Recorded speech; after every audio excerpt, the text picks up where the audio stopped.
I'm Ted Mosquin, and I live here near Lanark, Ontario.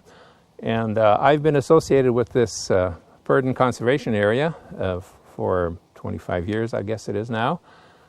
I've done the ecological study here, and I've tried to figure out what to do with the orchids, what the Conservation Authority should do with the orchids, how to manage them, how to look after the forest, and so on, so that the orchids can continue on and be abundant, because this is an area of great public importance.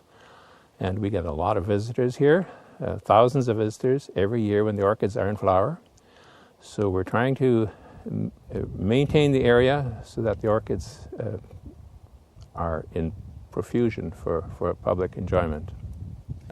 At the present time, I'm a volunteer here. I live near the orchid colony, and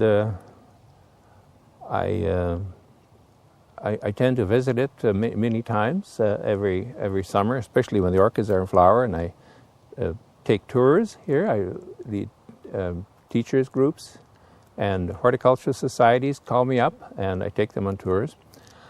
It's usually during the orchid flowering season.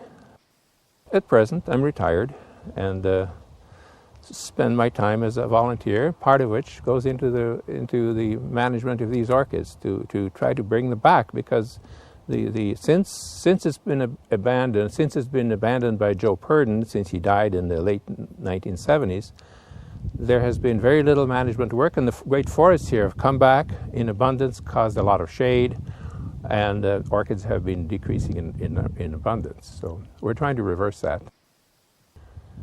Well, I suppose you could say that all these small projects add up to people's involvement in the big project. But yes, I think people get involved with the protection of nature for places like this.